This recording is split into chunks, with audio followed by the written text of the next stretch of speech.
Let's arrive at today. Okay. Yeah. Sorry. Let's arrive at today. You described something and have been describing it for the last year, is sort of the graph of fail to close. So somebody bought a property for $1,400 a square foot. Across the street is a similar building that's only 2 years older. Right. That's selling for $875 a square foot. So you are doomed. This is the story. Yeah. If you guys are just looking for a place to kind of come in at this point, whatever the hour is on the YouTube thing, this is it right now. Because this is the story that is going to spread the contagion. Right, there you go. What we have here is the essence of the problem. In the same way that Uncle Bob talked a lot around his kitchen table about how much money he made, there is now I think we had talked about the knowledge that people used to have as cab drivers in England. Yeah, in London, you had to study for years and write this elaborate test that you knew every single turn of the city, and it was referred to as the knowledge. The knowledge. And the knowledge in Canadian real estate for many years was that you can make money on assignments. And the knowledge that is spreading now in Toronto, in Canada, because social media, is that actually you can walk away. Okay, that you can just go to your developer, say, I'm not closing.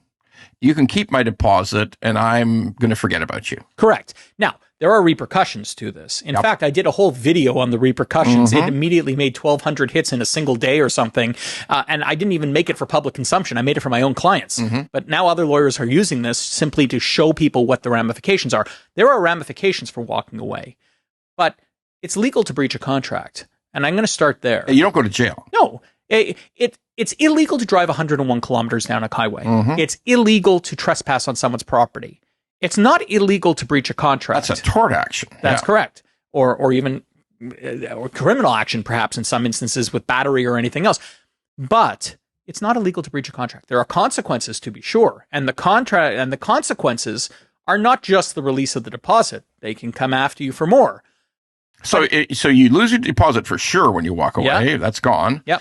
But I guess what we're talking about here is the mitigation of damages. Correct. And then the builder is allowed to pursue you for whatever their actual damages are, minus the deposit that they've already taken. But they have to mitigate. They have to at least try to sell the unit. Is that rational? Well, they have to mitigate. They don't.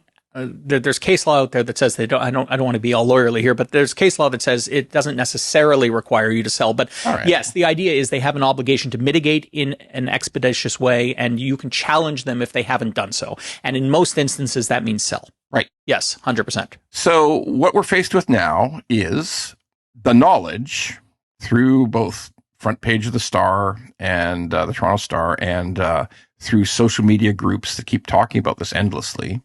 The knowledge that, hey, I thought I was going to be in unmanageable trouble and forced into bankruptcy if I don't close on this condo. Correct.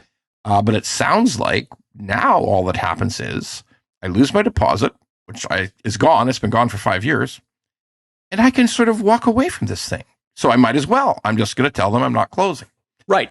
And that's a hockey stick level increase in numbers. So let me share with you some of these numbers, because I was just a couple of months ago saying that the numbers are at 25%. I firmly believe they're now above 30%. That is to say, of all new products that are ready for people to take them over. New developments, yeah. Correct. About 30% of people at least are walking away. And I'll tell you how I know these numbers, because there's no sources on this. The builders are keeping it quiet. But I have a pretty good source, which is shocking, but I do. I'm a lawyer. I do enjoy the sound of my voice, the melodious sound of my voice. I try to get on these podcasts and everything else. And as a result, people approach me when they have problems. And you know who's approaching me now? And I'm not talking about one group. I'm talking about multiple groups at this point, 4 or 5 groups at this point. They're the listing agents that acted for the builders. Because they only get paid the bulk of their commission when the deal closes at the end. And if they've been paid any commission, then the builder can claw back in the event that they don't close. Oh, I forgot that part. The builder's coming after these people. The clawback matters. Yeah. And here's the critical component. These listing agents sold every single unit in the building. Yeah. So if they're clawing back a percentage, it's an accurate tally of what the failure rate is on the building. Very accurate. Right.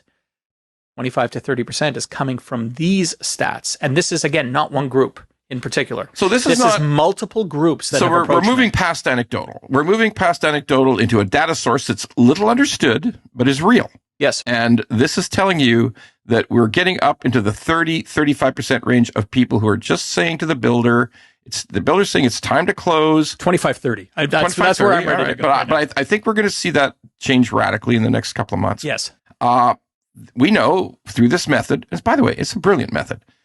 We know that looks like 25, 30% of people who bought those pre-construction condos just saying, no, I'm not closing. I'm not closing at all. And Ron, the interesting thing, and we've talked about this many times privately, the interesting thing is that 2027 is going to see product that is more expensive than today hitting the market. Yeah, 1,400 goes to 1,700. Right, exactly. Yeah. And so the hockey stick failure rate doesn't just come about because people are talking, but because the financial reality of the situation gets worse. It's worse. So, and again, and by the way, folks, this is a key, really big, important key.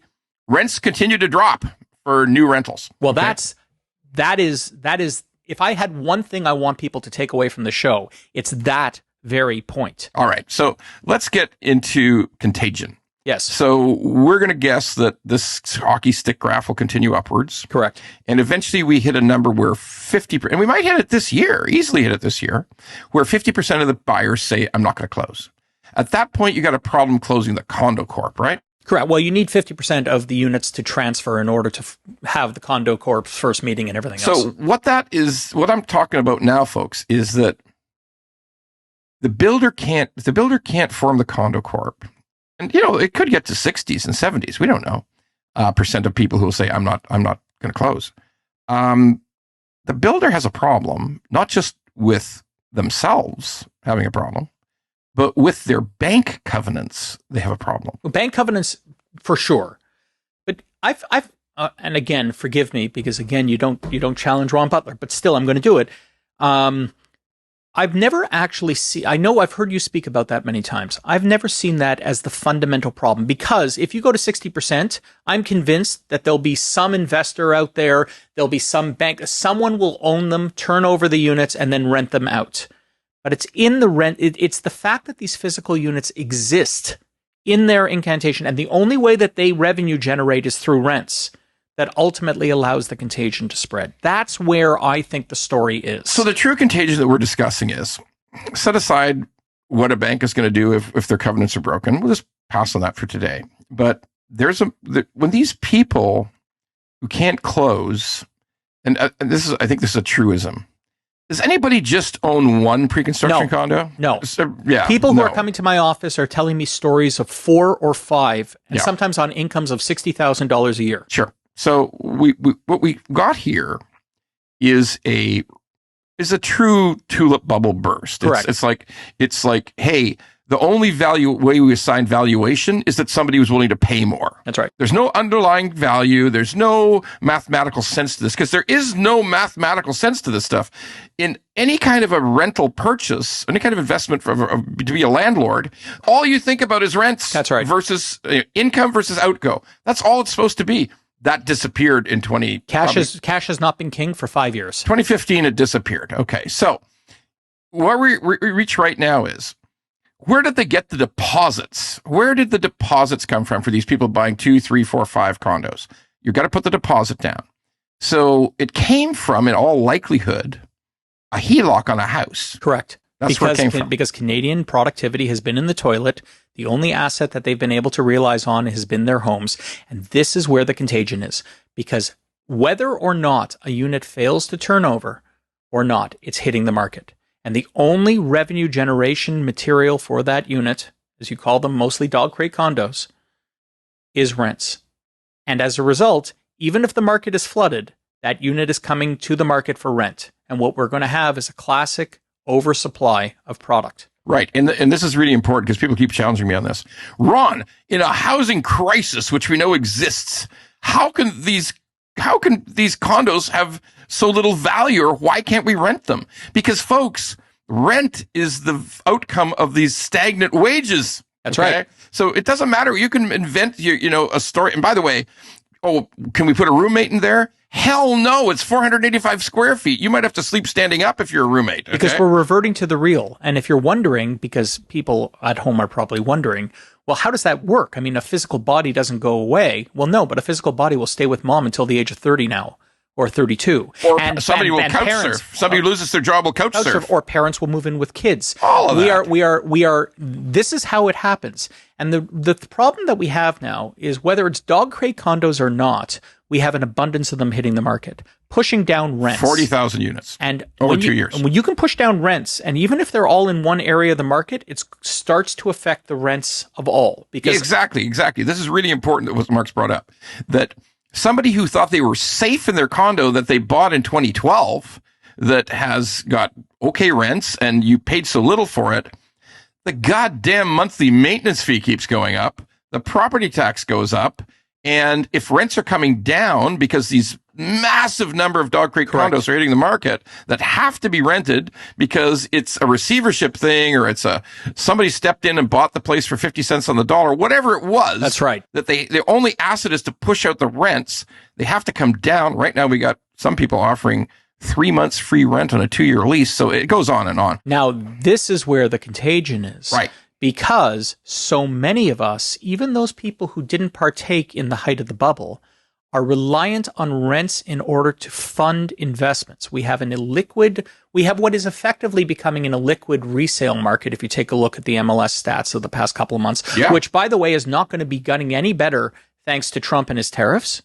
Mark, thank you for bringing up that point, because this just proves a lot of that resale market where you see these listings surging in condos. Some of them are 2010 condos. Some of them are condos that people paid very little for. Correct. But they may have, well, comparatively little for. They paid $299, but they leveraged it up. Sometimes they took money out of the condo. They refinanced. That's right. And with these falling rents, they just say, I got to get out. I got to get out. That's right, but they can't get out. They can't get out. And as a result, what we have falling rents across the board, even if you don't have dog crate, because dog crate is the bottom of a market that is connected all the way up to expensive rents. Yes. And because people just keep moving down as they find cheaper and cheaper product. And as a result, it's not supporting Canadians who invested in real estate, even on a cash flow basis. Even at good prices, conceivably. Correct. And so what we're going to see is as more and more products hits, particularly as the 2027 pricing goes through. And 2026 too, I think. Yeah, 2026, 2027 pricing is probably going to be the top. Yeah. We are seeing the contagion spread to the broader market. That's what we're starting to see now. Whereas before it was limited to condos. It was limited because we were in the assignment market, which remained liquid until the deposits came down. Then the assignment market went away, but people then did everything they could to do this. And then they sold, and a couple of people are now walking away. Wayfair has deals so big that you might get a big head. Because with saving, it's when these products are created, whether they walk away or not, and they start hitting the rents, and then the rents start then affecting all of us who have income properties and rely on that because our incomes suck in this country. That is when it spreads to everything. So a pricing error, because that's all you can call it. When you were buying a pre-construction unit that was 25% more expensive than what was selling across the street from the sales center, like you were buying something that was radically too much money, that is now going to eventually, not for everyone, but for some, it's going to actually spread to people who bought a condo for $299. 100%. Yeah. Particularly because those people who bought a property for $299 have refinanced out the wazoo to afford other products, have refinanced in order to afford their life because their income hasn't been sufficient for a long time. And so the $299 product that they have is actually pretty equivalent to what a 2017 product is anyways, because they've refinanced up to that point. So to sum up, because the podcast can't run for 2 hours, but it's been a great podcast. I knew this was going to be great, and it was great. So to sum up, this is a moment in time when we can believe a couple of things. Number one, there's not going to be a new condo project started in Southern Ontario for years and years. Yep. That's number one. Number two, everybody's going to sort of figure out that building a dog crate condo, 485 square feet, was a dumb fucking idea, and hopefully they stop doing it. Yep. Okay. But there's going to be a long time in between because we ain't going to build any condos for quite a while in Southern Ontario. By the way, it's not that it was a dumb idea. It's just in aggregate. Like, I'm sure that there's room for a limited number of dog crate condos. But not a building full of them. Exactly. Okay, all right. And there will be contagion. Contagion means that people who thought they were fine, they didn't buy a dog crate. They didn't buy any new condo. But suddenly they're finding the rents declining on the condo they refinanced because they did. And the property tax keeps going up and the rents keep going down and the goddamn prices keep going down. Maybe I need to sell this for even cheaper than I thought I could sell it for. And in an effort to be succinct and only make one last comment, can I just put a cherry on the top? Sure. Cherry on the top is what's happening presently politically down south. If you take a look at what has been targeted in this country, what has been targeted is steel and autos. Mm-hmm. And if we think about steel and autos, what does that affect? What's one city does that affect more than any other? Hamilton is steel Hamilton town. It is. Steel and which town. one went up faster than anywhere else in the entire country? Oh, in 20